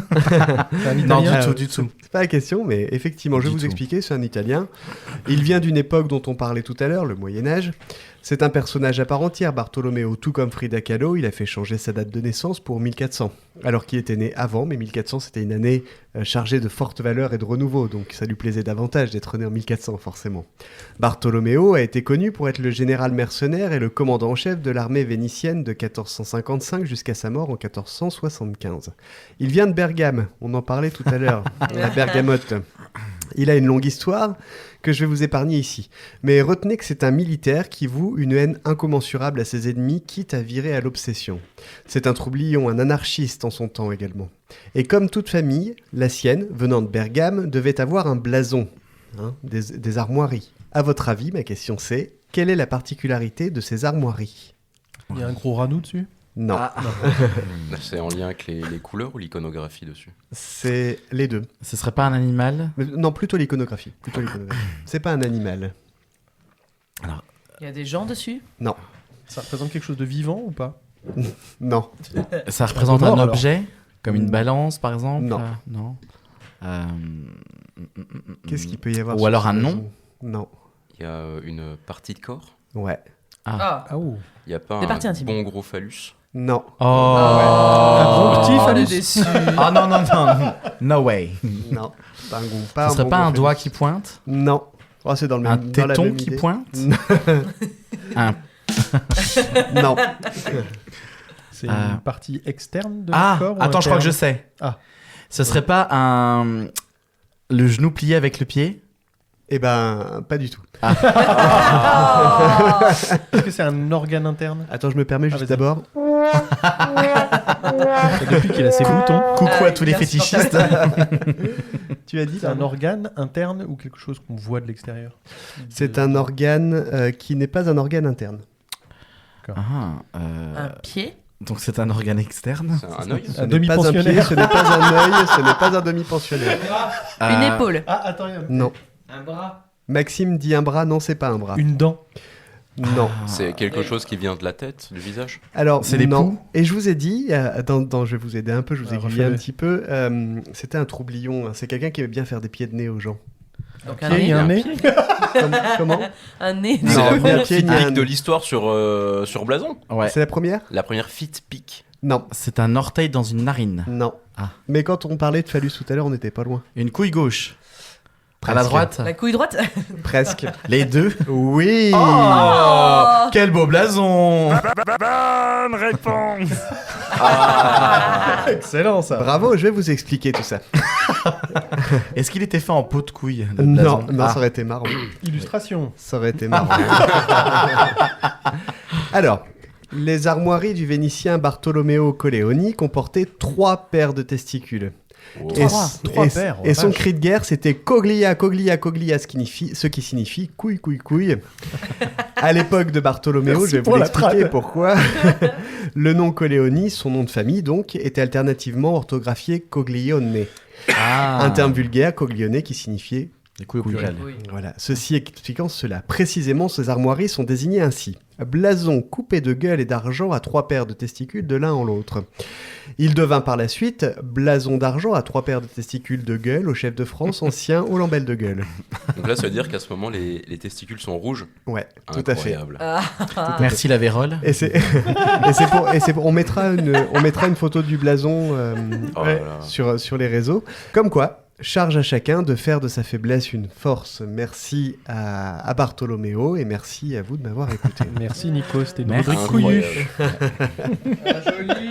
Alors, dans cette dernière partie, on peut parler un petit peu aussi de vos actualités, si vous avez des actualités en ce moment pour début 2025. Bah voilà, dès qu'on pourra enregistrer et qu'on aura tout le matériel nécessaire, la prochaine étape, ce sera de sortir, je l'espère, un album. Il y aura très certainement un album de Fado aussi. Et la prochaine étape, ce sera les radios portugaises, Ouais. qui sont très friands de nouvelles voix. Bien sûr. Et puis même, pourquoi pas le Portugal aussi, ça c'est aussi en projet d'y aller pour pour se faire connaître. Au Portugal, la fête, c'est pas comme en France. C'est-à-dire que la fête, c'est une religion et tout le monde a sa chance, tout le monde a une place sur scène. Et donc, c'est vrai que tu peux plus facilement te faire connaître et faire connaître ton art musical, en tout cas surtout le fado, évidemment. Voilà, il y a un style qui s'appelle... Enfin, un style. Il y a quelque chose qui s'appelle Fado Vadio. C'est des soirées, en fait, où n'importe qui, donc tu peux avoir des personnes dont c'est le métier, des fadistes, et toi dans le public, si tu as envie de chanter, si tu connais une chanson, que tu connais même ta tonalité, si tu as un peu l'oreille, tu peux, tu vas, voilà. Il n'y a pas de passage. C'est ça. Et ça peut donner lieu à des belles rencontres artistiques. Et tu as beaucoup aujourd'hui de fadistes qui sont nés ici, qui partent au Portugal, qui se font connaître là-bas. Ce qui fait du bruit là-bas, va faire du bruit ici, parce que du coup, les gens si tu plais là-bas, tu vas plaire ici. Et toi, tu as des actualités en ce moment, Théo ? En mars-avril, je vais exposer à Monsieur Moutarde. Trop bien. J'étais dans l'hypercentre, donc. Ouais. Souvent, je prends mon chevalet puis je vais dessiner au pif dans les cafés et les bars. Et là, coup de bol, il y a le patron du bar qui était là, qui a vu la tortue que je vous ai montrée tout à l'heure en bas. Le dragon. Le dragon là. Je vais vous fumer. Et il a dit c'est pas mal, est-ce qu'on ferait pas un truc puis moi, pourquoi pas. Oui, d'accord. Non, ouais, d'accord. Donc ça m'a fait super plaisir, d'autant plus que c'est je crois la première fois qu'il est en train de mettre ce genre de truc en place pour faire vivre l'artisanat et même les créateurs locaux. C'est très bien. Trop le feu. Je prévois sans doute une prochaine carte de Dijon. D'accord. Cette fois en faisant des zooms sur des endroits de la ville, par exemple place Barrezet, avec tout ce qu'il y a autour, comme ça, ce sera bien. La plus belle place de Dijon. Elle est pas mal. Ah, j'adore. Faire les parcs aussi, ce serait cool. Par exemple, Colombière. Ouais. En cartographie, c'est le feu. Et il y a un projet de cartographie que j'ai envie de lancer depuis un moment qui me permettrait de parler de mon univers à moi. Donc qui est déjà un peu traité dans cette œuvre que je vous ai laissée au mur, que je ne montrerai pas une troisième fois. Ça le démange. Toujours pas. Parce que ça serait lourd. Pas l'image. Vous l'avez pas, c'est chiant. Et dans cette série d'œuvres, j'aimerais parler du prix de la dévotion envers des divinités qui ne vous aiment pas. Ah. Donc sujet un peu lourd. C'est un gros sujet. Ouais. Et, mais là, la difficulté, c'est que sur ce genre de projet perso, vu qu'une carte me prend 6 ans à terminer, faut dégager du temps et c'est pas évident. Donc prio à Monsieur Moutarde aux commandes et puis ça avancera en fond. Alors, la question que j'avais aussi, parce qu'on a parlé tout à l'heure et que tu me l'as vraiment survendu et que j'ai envie de connaître l'histoire maintenant, c'est, tu me parlais de tes études d'art là, à Dijon. La singerie. Alors explique-nous. Je suis arrivé à Dijon pour faire des études d'histoire de l'art, parce qu'à l'époque, je me disais que oui, il faut que je fasse quelque chose d'un peu intellectuel, j'ai envie d'être au chômage. Bon, j'arrive à Dijon, je commence ma première année d'histoire de l'art, et comme je suis quelqu'un de très scolaire, c'est faux, je passe au rattrapage.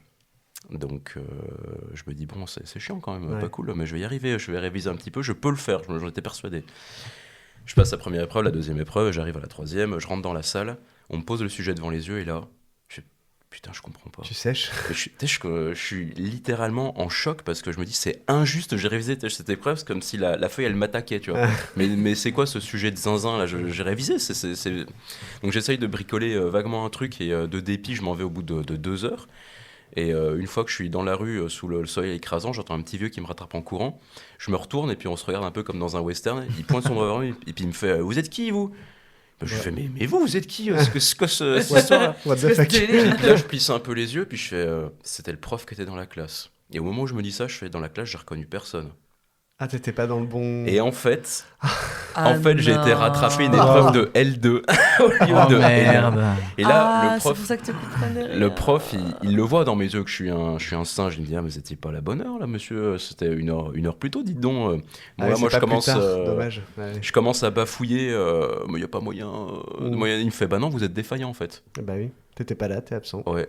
Donc l'énorme somme. Je repars pour 6 mois et j'arrête. Ouais, voilà. D'accord. C'est belle histoire. Trompé de salle. Et tout est bien. La sensation, c'est que rien ne va. Tu vois, tu passes dans la salle, mais pourquoi cette salle ? Pourquoi ces gens ? Pourquoi ce sujet ? Tu le sentais. Où suis-je ? Qui suis-je ? Où vais-je ? Et tu sors, non, t'es nul.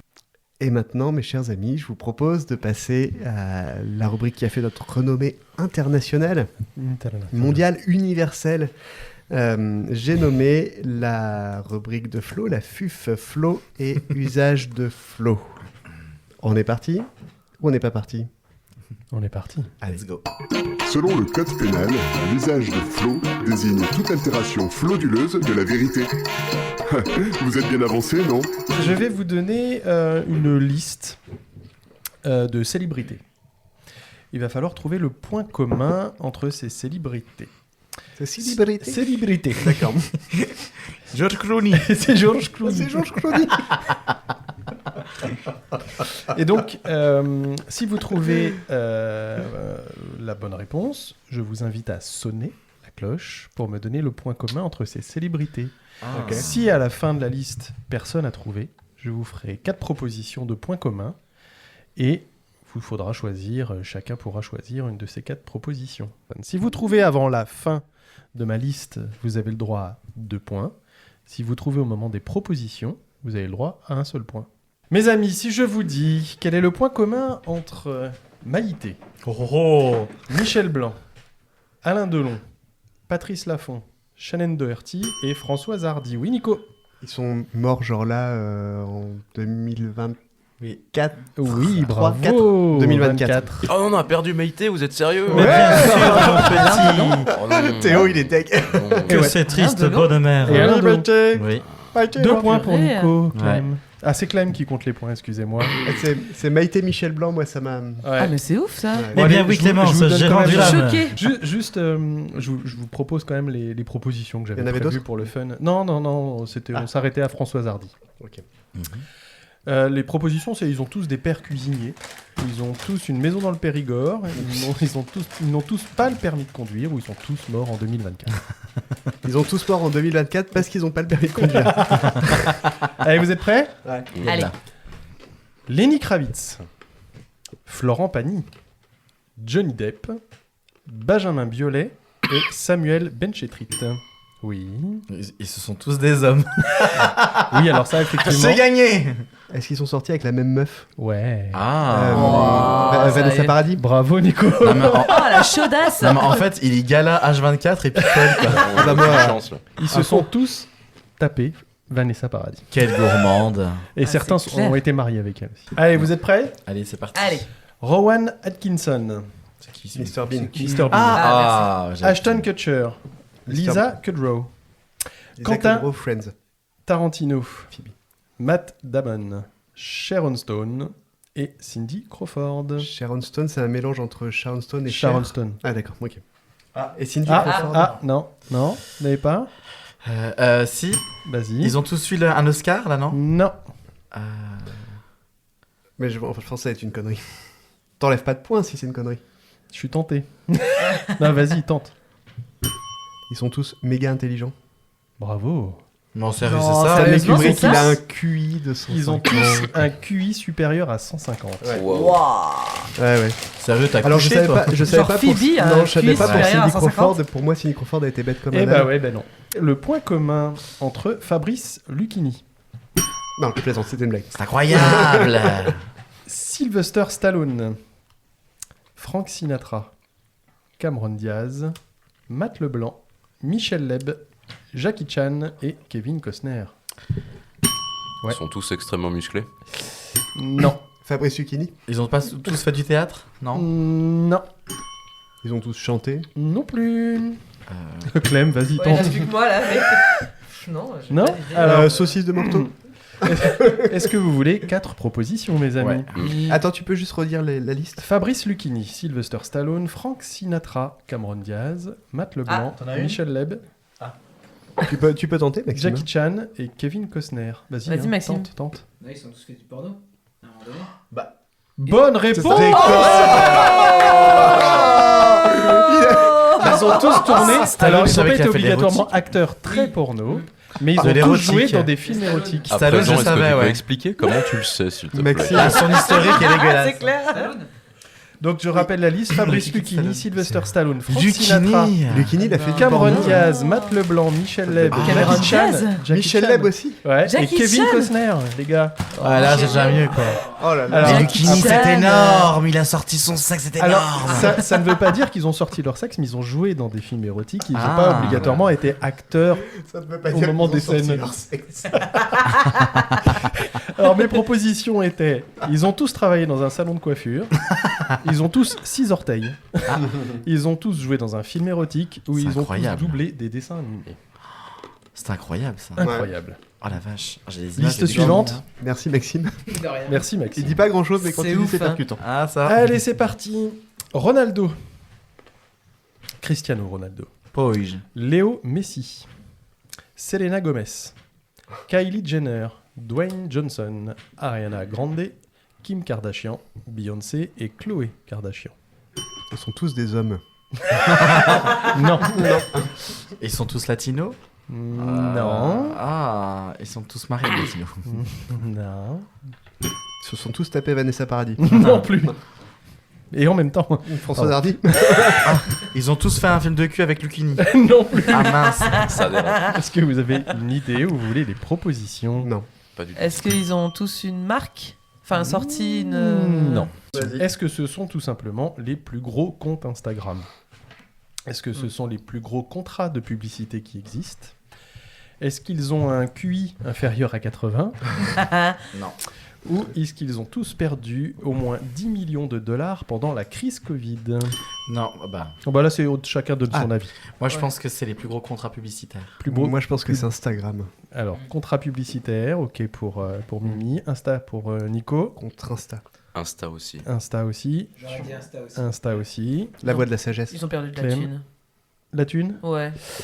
Alors mes amis, dans cette liste, j'ai été malhonnête, mais comme j'avais parlé que de célébrités, je n'ai pas ajouté Instagram en lui-même et Nike, mais ce sont effectivement les plus gros comptes Instagram du monde. Bravo à nous. En sachant que Cristiano Ronaldo, dans l'année, a gagné 30 millions d'abonnés, on est loin avec plein phare. En sachant qu'il en a... en sachant qu'il a 646 millions d'abonnés, C'est mais le plus gros compte, incroyable. c'est Instagram Ouais. lui-même. Vin Diesel, Scarlett Johansson, Serge Gainsbourg, Renaud, Alanis Morissette, oui, Un frère ou une sœur jumelle. bravo. Alanis Morissette, elle sort. Eh oui. Eh oui. C'est Morissette Alanis.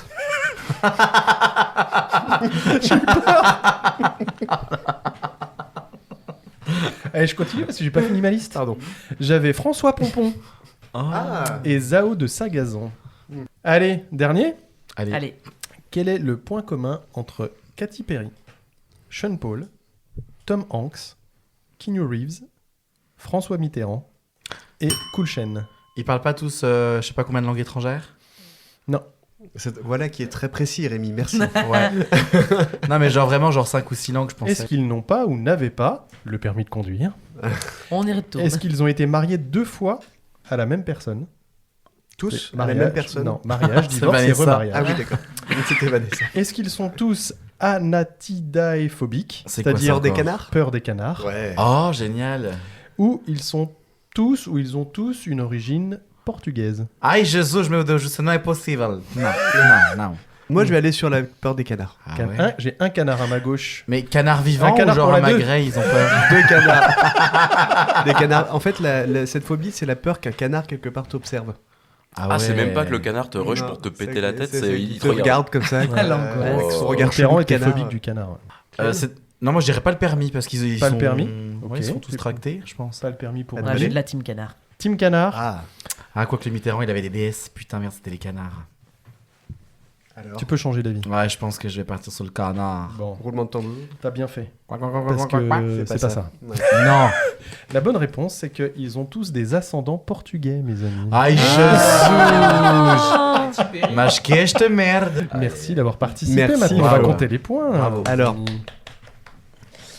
Alors, nous avons des égalités. Mon petit Mimi et Théo, nous sommes à égalité tous les trois avec 1 point. Waouh. Non.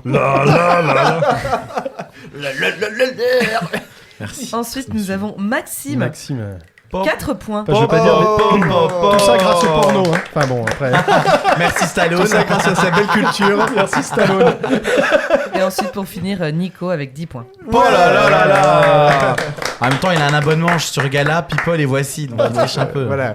Dans cette dernière partie-là, on demande à parce que ça fait déjà un certain temps qu'on est ensemble, on demande à nos chers invités qui nous ont fait le plaisir de venir, de résumer tout ça, leur vie de manière générale, ou leur philosophie, ou le podcast, pourquoi pas, en un seul mot. Quel est le seul mot que vous devriez garder, s'il n'y en avait qu'un, s'il ne devait en rester plus qu'un? Moite.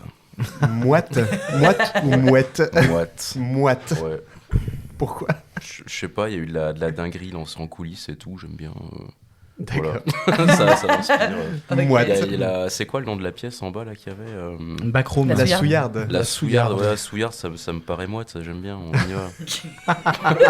Et toi, mon petit Mireille? Délectable.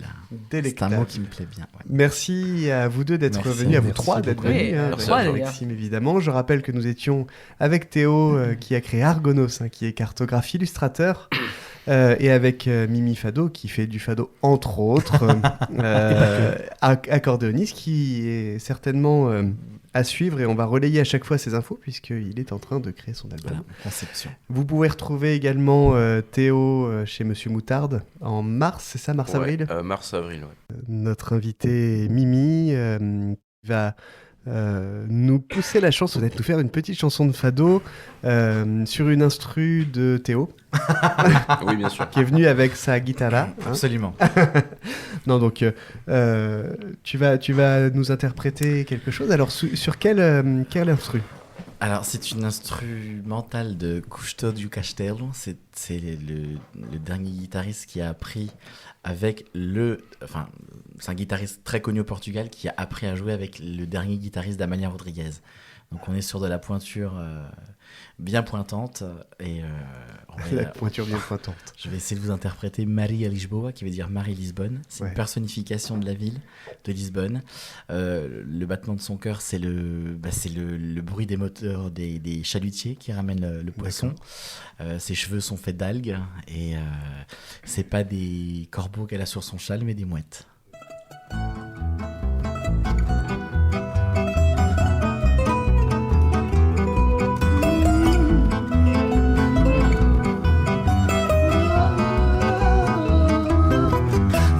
Varina usa chinela, tem movimentos de gato na canastra, a caravela, no coração a fragata, na canastra, a caravela, no coração a fragata, em vez de corvos no chão, gaivotas vêm pousar.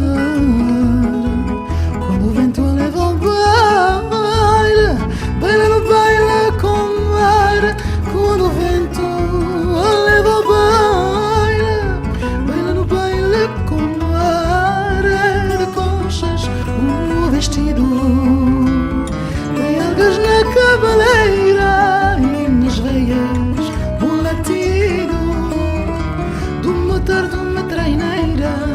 Nas veias um latido do motor de uma treineira. Anda sombresia, tempestades da Pagoa, seu nome próprio Maria, seu apelido é Lisboa. Seu nome próprio Maria, seu apelido é Lisboa. Et c'est en direct sur plein phare. Merci. On n'entend pas beaucoup quand même le public taper dans les mains. Alors, c'est ce que j'allais dire, j'avais envie de taper dans les mains, mais j'osais pas. Tu peux y aller. Ah, j'osais pas. Pas maintenant. Oui, bah non. Parce que...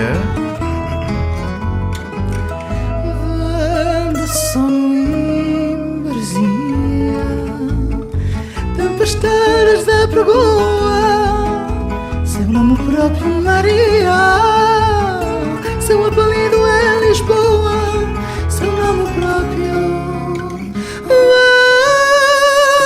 Maria.